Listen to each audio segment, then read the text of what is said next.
नमस्कार। Desert storm से मैं विमल शर्मा। आज हमारे साथ एक ऐसी शख्सियत है जो जैसलमेर ज़िले में, राजस्थान में अपने परिचय की मोहताज नहीं है। ये शख्स है तन सिंह सोढा। खूड़ी गांव के हैं। आपके परिवार का देखें तो मूल रूप से किसान परिवार से है, मगर राजनीतिक क्षेत्र में हमेशा इस ज़िले में आपके परिवार का दखल रहा है। पंचायती राज की बात करें तो आज से 67 साल पहले इनके परदादा मूल सिंह जी जैसलमेर में पंचायती राज के पहले प्रधान बने थे। उसके बाद में आपके चाचा बाल सिंह जी सोढा 1967 में जैसलमेर से विधायक रहे। आपके बुआ जी के बेटे स्वर्गीय जसवंत सिंह जसोल को कौन नहीं जानता, भारत के वे रक्षा मंत्री रहे हैं। और उनके बेटे मानवेंद्र सिंह जो सांसद रहे हैं जैसलमेर बाड़मेर से, और वर्तमान में वे सैनिक कल्याण बोर्ड राजस्थान के अध्यक्ष हैं। आपकी बात करें तो आप पर्यटन क्षेत्र के वो माहिर व्यक्ति है जिन्होंने जैसलमेर को और विशेषकर खूड़ी क्षेत्र को विश्व में पहचान दिलाई है।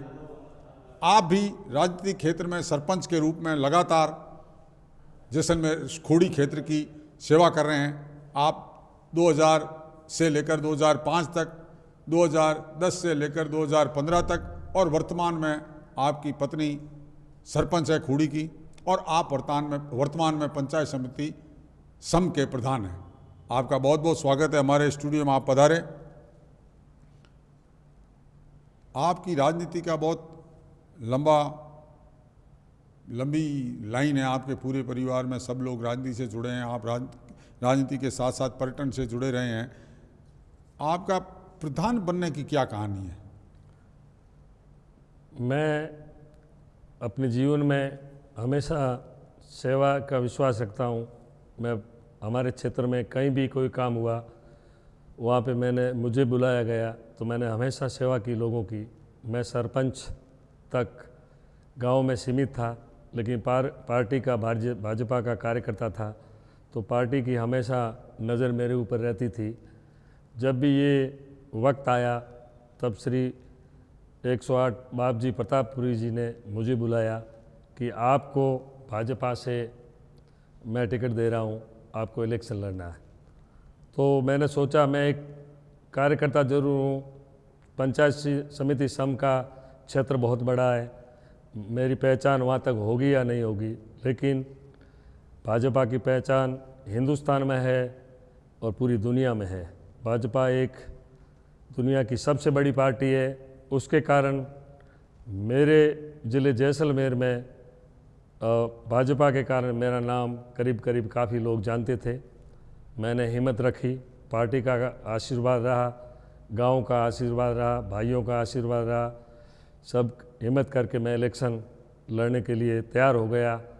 और पार्टी के अध्यक्ष जी के आशीर्वाद से हम अच्छी सीटें लाए। 7 सीट भाजपा लाई, 7 सीट कांग्रेस लाई, 3 निर्दलीय थे। लेकिन मुझे पूरा विश्वास था कि मेरे परिवार की पहचान पूरे ज़िले में है, मुझे हर आदमी सहयोग करेगा। वही हुआ।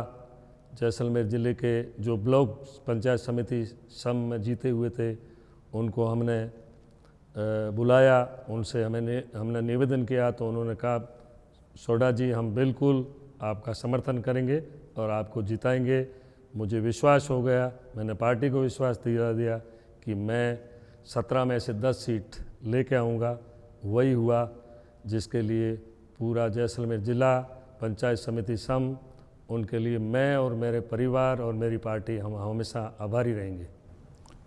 आपने हमेशा एक भारतीय जनता पार्टी के कार्यकर्ता होने के नाते आपने हमेशा पार्टी को सर्वप्रिय माना। एक सवाल है मेरा कि सरपंच रहे आप लंबे समय से, आज भी वर्तमान में भी आपके घर से श्रीमती जी सरपंच है। सरपंच की कार्यशैली और एक प्रधान के रूप में काम करते हैं, तो उसमें क्या फ़र्क लगता है आप? सरपंच की कार्यशैली पंचायत तक सीमित होती है। गांव का हर आदमी सरपंच को जानता है। छोटी छोटी समस्या होती है, उसके लिए हर आदमी आता है, और हम भी जो अच्छा सरपंच होता है उसका फ़र्ज़ बनता है कि वो गांव में जाए, हर परिवार, हर घर की समस्या सुने और उनका समाधान करें। लेकिन जब मैं पंचायत समिति सम में 44 ग्राम पंचायत का प्रधान बन के आया, तब मुझे पता लगा कि ये क्षेत्र लगभग 300 किलोमीटर दूर है। इसकी जो कार्यशैली है बहुत बड़ी है और मुझे पूरा पर्यटन करने पड़ेगा, गांव-गांव जाना पड़ेगा। वहाँ जाके जो भी समस्याओं का हल होगा वो मैं ज़रूर करूँगा और मैं पर्यटन भी कर रहा हूँ। और उसमें प्रधान और सरपंच में जो रही बात पावर्स की, काफ़ी पावर्स है। पंचायत बड़ी मीटिंग में, प्रधान बड़ी मीटिंग में जाके कलेक्टर महोदय को, मंत्री महोदय को, एमएलए महोदय को जो भी अपनी समस्या वो सुना सकता है और उसका समाधान कर सकता है। आपको राजनीतिक क्षेत्र का लंबा अनुभव है। आप चूँकि भाजपा से प्रधान हैं और आज प्रदेश में सरकार है वो कांग्रेस की है, साथ ही जैसलमेर और पोकरण विधानसभा क्षेत्र में दोनों में ही विधायक है जो कांग्रेस के हैं। तो ऐसी स्थिति में जब सत्ता पक्ष तो कांग्रेस है और आप प्रधान भाजपा से हैं, तो आपको किन किन कठिनाइयों का सामना करना पड़ता है अपने कार्य करने के लिए? हमें वैसे काफ़ी समस्याओं का समाधान तकलीफ रहती है, क्योंकि मेरा क्षेत्र सम लगभग 22 पंचायत डीएनपी क्षेत्र में आती है, तो उसमें काम होना मूलभूत सुविधा का बहुत बड़ी समस्या है। मैंने एमएलए साहब को भी कहा है, हर मीटिंग में कहता हूँ, लेकिन जो लोगों से हम वादे करके आते हैं वो आज तक पूर्ण नहीं होते, हमें दुख भी होता है। और मैं हमेशा आज भी यही अपील करता हूँ कि मेरे क्षेत्र में बिजली है, पानी है, चिकित्सा है और रोड्स है, जो नहीं बन रहे हैं वो राजस्थान सरकार हमें मदद करे, मिलजुल के काम करे। लेकिन अभी सत्ता नहीं होने के कारण काफ़ी समस्याओं से हमें जूझना पड़ता है। सत्ता पक्ष बड़े बड़े दावे करता है, मगर धरातल की स्थिति देखें तो चिकित्सा, शिक्षा और विद्युत का मामला है, जो आम आदमी, ग्रामीण आदमी की मूलभूत सुविधा है, उसमें क्या स्थिति है? अब ये सरकार के दावे तो बहुत बड़े बड़े दावे हैं। शिक्षा में देख लें, ये किसी को पूछने की कोई ज़रूरत नहीं है, एक डाटा है, डाटा को देख लें कितने अध्यापक जैसलमेर ज़िले में हैं। 6000 अध्यापक चाहिए, वो कि जाके लगभग 20 से 25% तक ही अध्यापक है। जैसे मैं 10 दिन पहले म्याजलार गया था, वहाँ 300 बच्चे हैं, 4 अध्यापक हैं, जहाँ की 20 अध्यापक चाहिए। वही हाल केसरी का तला, वही हाल फुलिया, वही हाल खूड़ी, वही हाल पूरी खडाल क्षेत्र में, जहाँ 22 खूड़ी में अध्यापक चाहिए। हाई सेकेंडरी स्कूल है, वहाँ पे 4 टीचर है, राम भरोसे काम चल रहा है। वही पंचायती राज का पूछे तो जैसे समिति हमारे में हमें 44 ग्राम सेवक चाहिए, जहाँ हमारे पास आधे से भी कम ग्राम सेवक है। एक ग्राम के सेवक के पास 2-2, 3-3 ग्राम पंचायत है। जैसे गांव के लोग अपनी मूलभूत सुविधा के लिए भटकते रहते हैं, वो ऑफिस आते हैं, वो मुझे कहते हैं कि हमें ग्राम सेवक नहीं मिलते। जब मैं ग्राम सेवक जी को फ़ोन करता हूँ तो वो कहते हैं साहब क्या करें, मुझे एक पंचायत छतांगर है, दूसरी तनोट है, मैं कहाँ तक पहुँचूँ। लेकिन उसकी भी मजबूरी है, सरकार के पास कोई कर्मचारी है नहीं। वही हाल चिकित्सा विभाग का है। जैसे कई बिल्डिंग मैं चिकित्सा विभाग की देख चुका हूँ, वो पंचायत तो बेचारा निचला स्तर है, उसके पास 50,000 रुपये का रिपेयर का ही पावर्स है, जिसमें न वो कि पंचायत भवन का करे या स्कूल का काम करे या हॉस्पिटल का करे। मैं ये भी कह चुका हूँ कई बार, लेकिन कई मीटिंग में भी मैंने हमारे एमएलए साहब श्री रूपाराम जी को कह चुका हूँ कि आप राजस्थान सरकार से ऐसा काम करें जिसमें दवाई, नर्सेस, डॉक्टर्स ये सब रहे, ताकि जनता सुखी रहे जैसलमेर की। आप बड़े इस संबंध में जैसलमेर की जनता की चिंता करते हैं।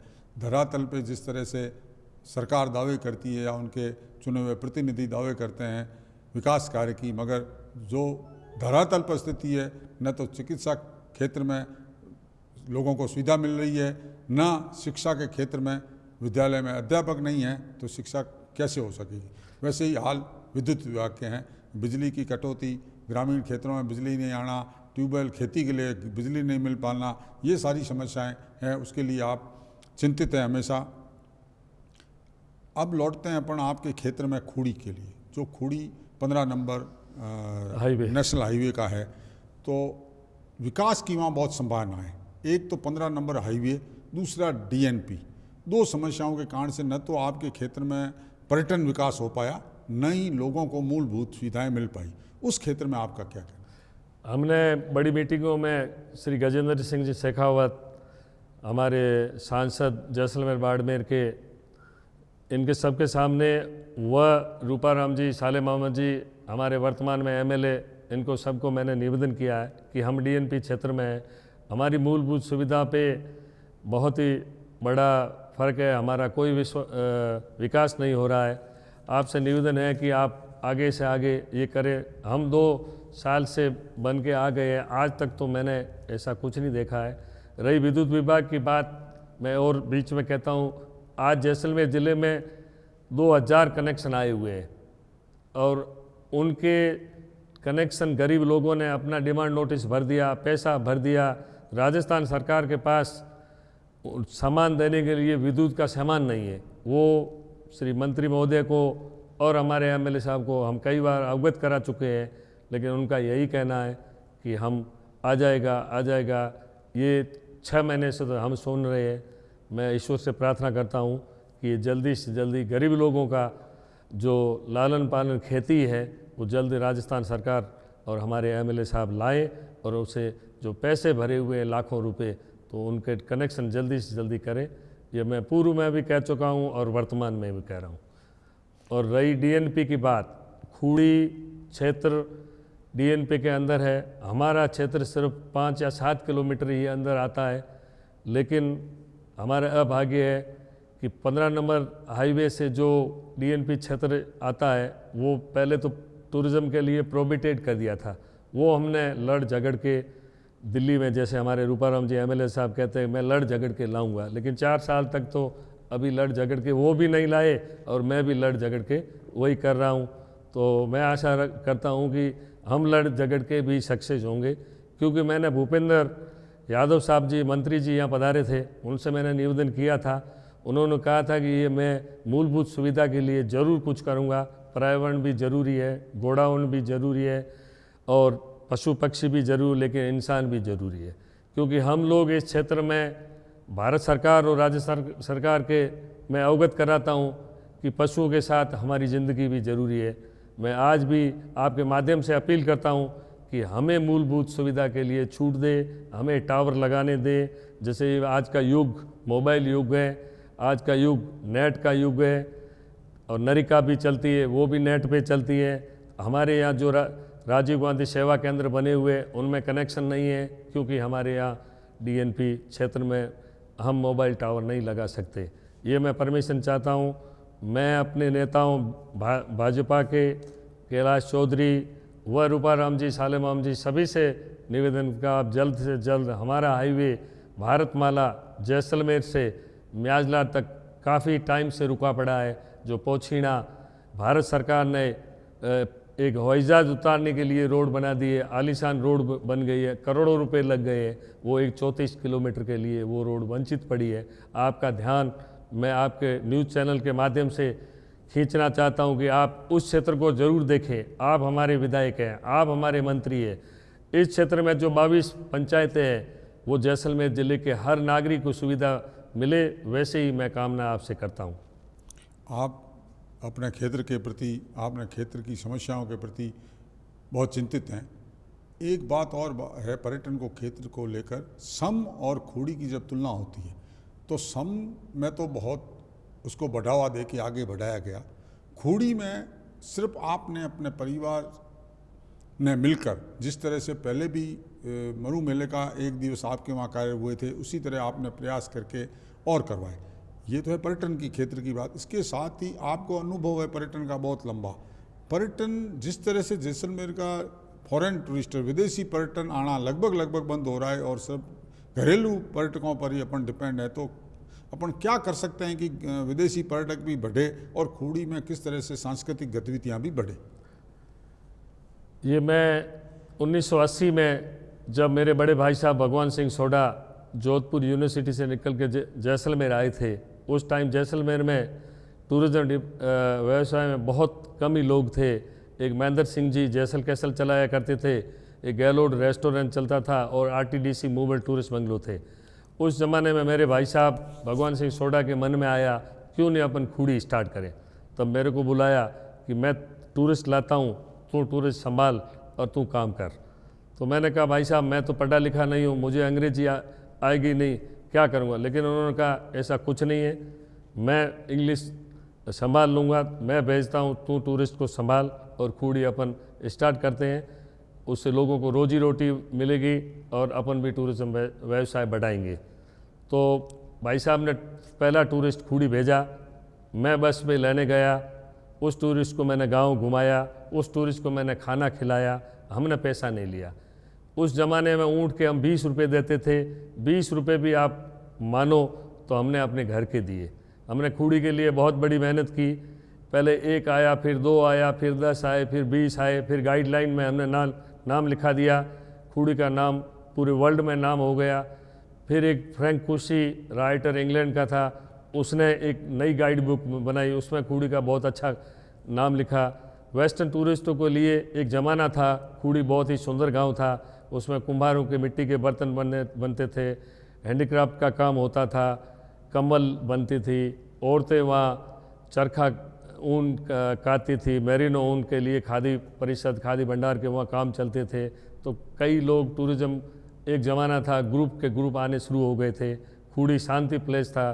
खूड़ी में आज तक 1980 से लगाकर 2022 तक कभी भी कोई क्राइम नहीं हुआ। ये खूड़ी का सबसे अच्छा है, उसके लिए मैं पूरे गाँव वासियों को और होटल व्यवसाय को धन्यवाद देता हूँ। आज खूड़ी का ये हाल है, खूड़ी में 20-25 होटल हो गई है। उसमें मामा गेस्ट हाउस खूड़ी में सबसे सुंदर और बेस्ट बना हुआ, उसमें स्विमिंग पूल है और व्यवस्था गांव में सबसे अच्छी है। और ये जो गुडविल मेरे बड़े भाई साहब भगवान सिंह जी को ही जाती है, उन्होंने 4-4 बजे ट्रेन में पे जाके टूरिस्टों को लाके अपने गोपा चौक में चाय पिला के उनसे बातें करके और खूड़ी टूरिज़्म पहले, उसकी बदौलत आज खूड़ी में करीबन 50 से 100 लोगों को रोजी रोटी मिलती है। लेकिन बड़ा दुर्भाग्य की बात है कि भारत सरकार व राजस्थान सरकार ने खूड़ी का टूरिज़्म, खूड़ी की तरफ कभी अपना झुकाव नहीं रखा। उनका झुकाव हमेशा सम की तरफ था। उन्होंने आज से 20 साल पहले बड़ी रोड बना दी, तो पहला तो प्लस पॉइंट सम सैंड ड्यून्स का, सम का वही हुआ जो रोड अच्छी थी। फिर आरटीडीसी का बंगला बना तो भी सम में बना, और मरु मेले डेजर्ट फेस्टिवल लगे वो भी सम में लगे। मेरे भाई साहब ने अपने बलबूते पे 2 फेस्टिवल लगाए गए। अभी वर्तमान में जो पहले कलेक्टर हमारे प्रतिभा सिंह पाटिल थे, उनसे मिलके गाँव वासियों ने, गजय सिंह सोडा मेरा भतीजे, उन्होंने कहा हम पैसा लगाते हैं लेकिन हम खूड़ी को डेवलपमेंट करना चाहते हैं, हम लोग मदद करें। तो मुझे खुशी है खूड़ी के ये नए यंग नौजवानों ने मिलके, फिर राजस्थान सरकार ने भी कुछ मदद की, तो 2 बार फेस्टिवल लग चुके हैं। आने वाले टाइम में मैं फिर कोशिश करता रहूँगा।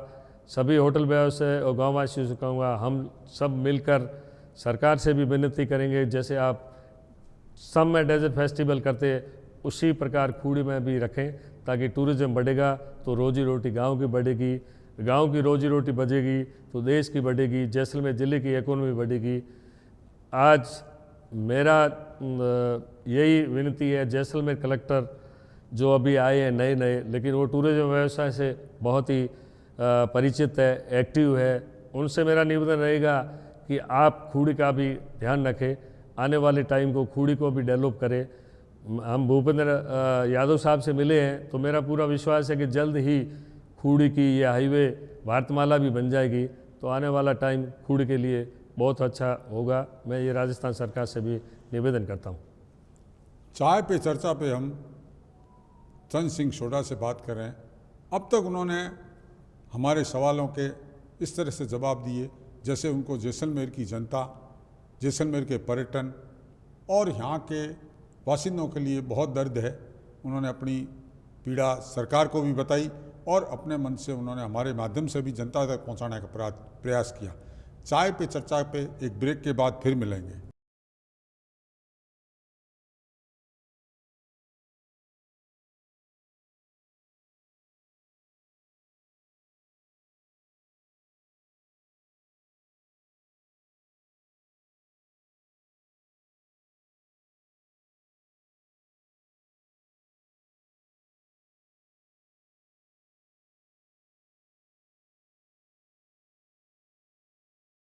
नमस्कार। चाय पे चर्चा पे एक बार फिर हमारे साथ है तन सिंह सोढा। हम आपसे अब राजनीतिक क्षेत्र के, उनके निजी राजनीतिक क्षेत्र के सवाल पूछेंगे। सबसे पहला सवाल तो ब्रेक के बाद मेरा ये रहेगा कि आपने कहा कि भाजपा का मैं एक सच्चा सिपाही हूँ और भाजपा जिस तरह से 16 करोड़ 20 करोड़ सदस्यों के साथ विश्व की सबसे बड़ी पार्टी है, और इस बार ये माना जाता है कि जो स्थिति बनी हुई है कि जिसको भाजपा की टिकट मिलेगी वो लॉटरी होगी, मतलब उसकी टिकट के साथ ही जीत तय मानी जाएगी।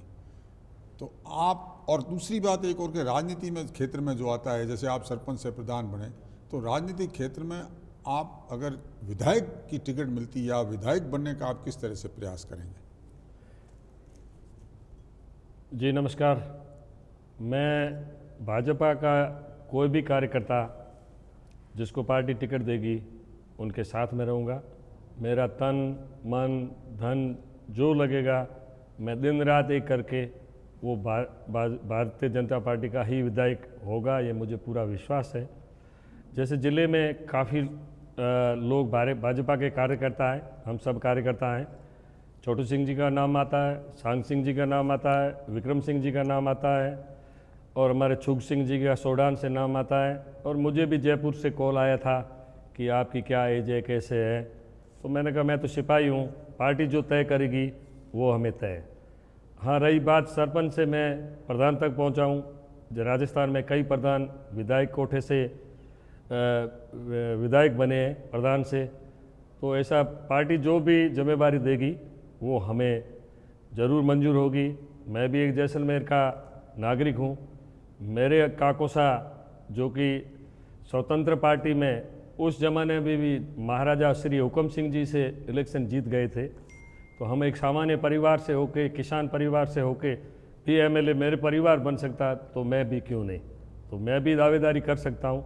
लेकिन हमारी पार्टी, हम अनुशासन रखेंगे, पार्टी हमारी सर्वोपरि है। जो भी सिपाही बनाएंगे वो मुझे भी स्वीकृत है, मैं भी तैयार हूँ।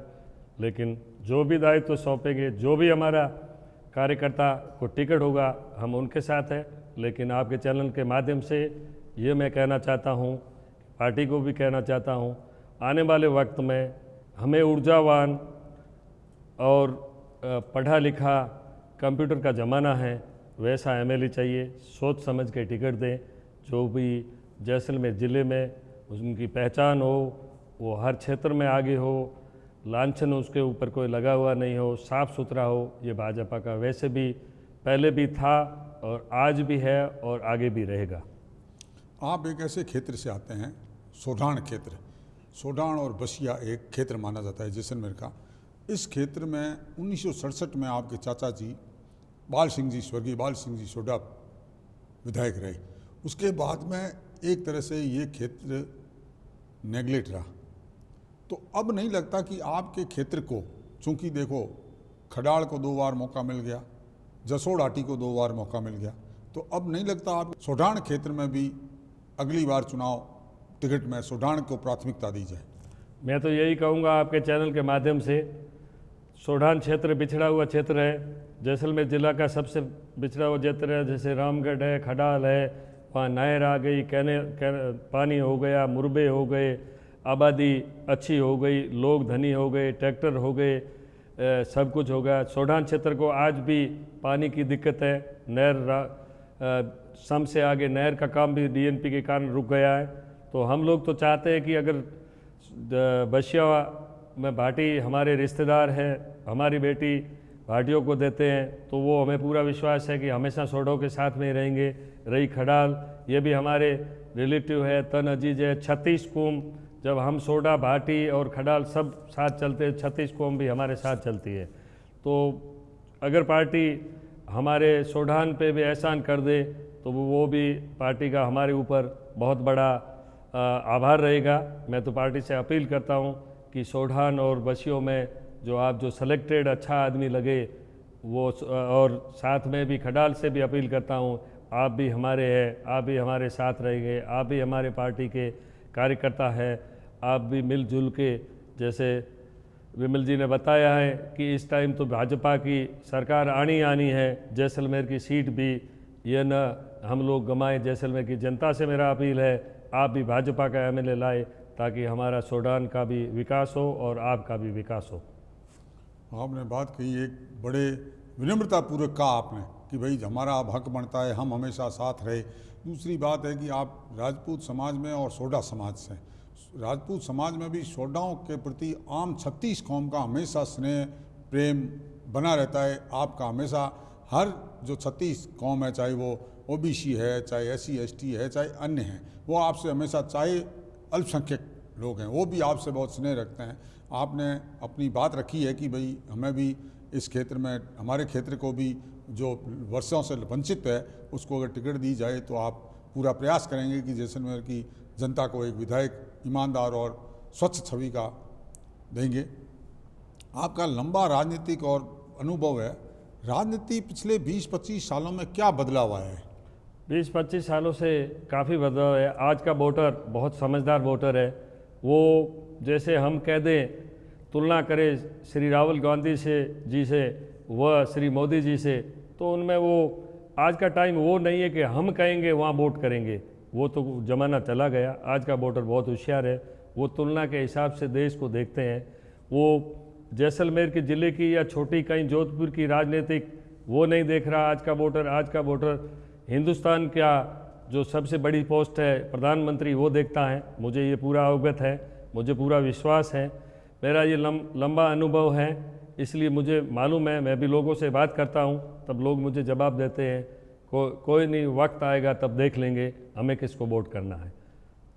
आपने कहा आज का वोटर बहुत समझदार हो गया है, वो किसी की बातों में नहीं आता। वो जो उसको करना है वो अपने प्रायोरिटी पे करता है कि किसको मुझे चुनना चाहिए, कौन राष्ट्र के लिए हित में है, कौन जिले के हित में है, कौन प्रधान के रूप में हित में है, कौन सरपंच के रूप में हित में। आज हमने ऐसे शख्सियत से बात की जिन्होंने हर क्षेत्र में, चाहे वो राजनीतिक क्षेत्र हो, चाहे पर्यटन का क्षेत्र हो, चाहे ग्रामीण विकास की बात हो, चाहे राजनीति की बात हो, बहुत सटीक जवाब दिए और यहाँ पधारे। इसके लिए आपका बहुत बहुत धन्यवाद। डेजर्ट स्टाम अखबार, डेजर्ट स्टाम न्यूज़ विमल जी शर्मा स्टार्ट की हुए। हमारी ईश्वर ने प्रार्थना है कि बहुत आगे बढ़े, फले फूले। जैसलमेर रो बहुत अच्छो अखबार है और मन पूरा विश्वास है कि विमल जी हमेशा सच्ची न्यूज़ और निष्पक्ष लिखी करे। तो भगवान प्रार्थना की हमेशा आगे बढ़ते रहे और बढ़ से।